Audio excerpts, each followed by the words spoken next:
अब national income से कौन कौन से टॉपिक्स इंपॉर्टेंट हैं, कौन कौन से क्वेश्चंस आपको बिल्कुल भी मिस नहीं करने, वो क्या हैं, बड़े ध्यान से देख लो, ठीक है। सबसे पहले जो आपको पता होना चाहिए, जो बिल्कुल भी मिस आउट मत करना, वो है फाइनल एंड इंटरमीडिएट गुड्स, ठीक है। फाइनल एंड इंटरमीडिएट गुड्स बिल्कुल भी मिस मत करके जाना, दिस इज वेरी इंपॉर्टेंट। और फाइनल गुड के दो पार्ट्स होते हैं, कंजम्पशन कैपिटल, मतलब ये पूरा टॉपिक आपको करके जाना है, इसको बिल्कुल भी ड्रॉप मत करना, ठीक है। दूसरा, न्यूमेरिकल आपको बहुत अच्छे से देख लेना है।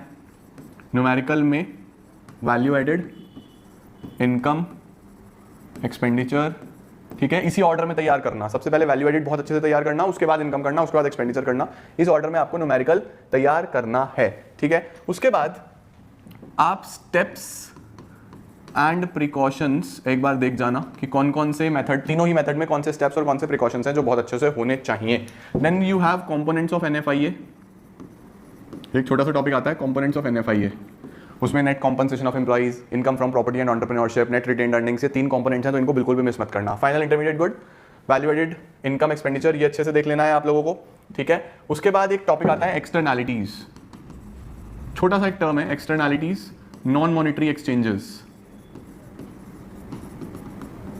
नॉन मॉनिटरी एक्सचेंजेस, इसको भी बिल्कुल भी मिस मत करना। तो ये आपकी बेसिक चीज़ें आ गई। व्हाट इज मैक्रो इकोनॉमिक्स का कोई काम नहीं है, बेसिक कॉन्सेप्ट्स हो गए हैं, ये मैंने आपको बता दिया। फाइनल इंटरमीडिएट गुड हो गया। Then you have circular flow, circular flow में methods of calculating national income हम देख चुके हैं। एग्रीगेट्स की बात हम नहीं कर रहे। जीडीपी एंड वेलफेयर में जो सबसे इंपॉर्टेंट है वो एक्सटर्नैलिटीज, नॉन मॉनिटरी एक्सचेंज है, मैंने आपको बता दिया, स्क्रीनशॉट ले लो। इसके बाद आगे चलते हैं, ठीक है। देन एक छोटा सा टॉपिक ये है रियल और नॉमिनल जीडीपी, इसका डिफरेंस भी देख के जाना, रियल जीडीपी, नॉमिनल जीडीपी, ठीक है, मिस मत करना।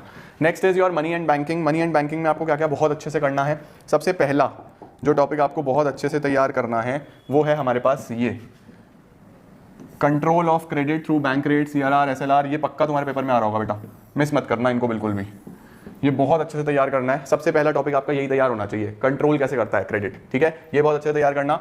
मनी में जो आपको बहुत अच्छे से करना है वो है मनी का मीनिंग, ठीक है। उसके बाद मनी सप्लाई, मनी सप्लाई में भी सिर्फ और सिर्फ M1 बहुत अच्छे से कर लेना। मनी सप्लाई में M1 बहुत बढ़िया तरीके से आपको तैयार करना है, ठीक है। तो सेंट्रल बैंक के फंक्शंस में ये बहुत इंपॉर्टेंट है, इसके अंदर M1 आपको बहुत बढ़िया तरीके से तैयार करना है। अब चलते हैं इनकम एंड एम्प्लॉयमेंट पे।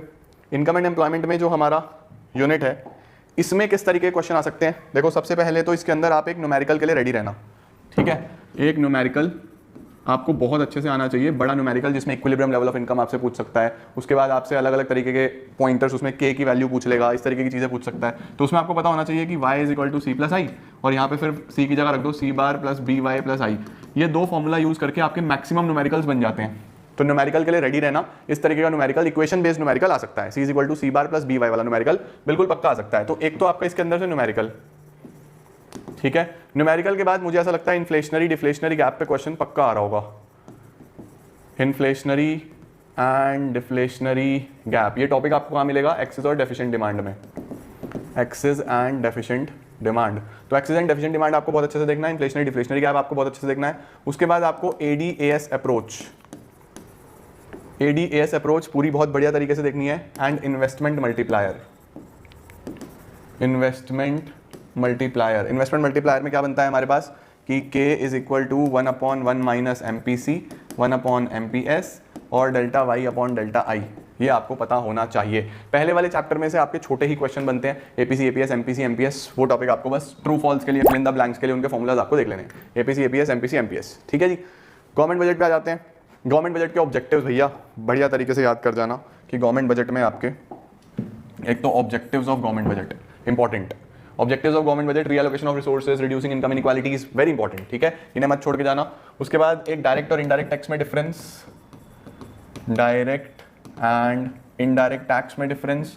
उसके बाद रेवेन्यू रिसीट, कैपिटल रिसीट में difference, revenue expenditure, capital expenditure में डिफरेंस, और एक implications, implications of fiscal deficit, fiscal deficit देख लेना आपने अच्छे से कर लिया या नहीं कर लिया, ठीक है।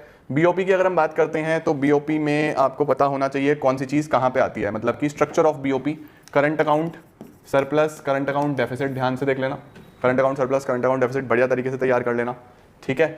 उसके बाद बीओपी बीओटी में क्या डिफरेंस होता है, बीओपी बीओटी का डिफरेंस अच्छे से तैयार कर लेना, राइट। उसके बाद ये merits and demerits of flexible exchange rate and fix exchange rate, merits and demerits बढ़िया तरीके से तैयार कर लेना।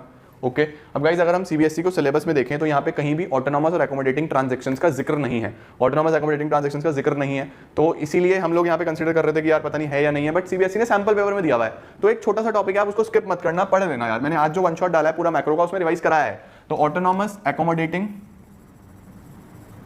सीबीएसई ने सिलेबस में नहीं लिखा हुआ, बट क्योंकि सैंपल पेपर में है तो स्किप मत करो।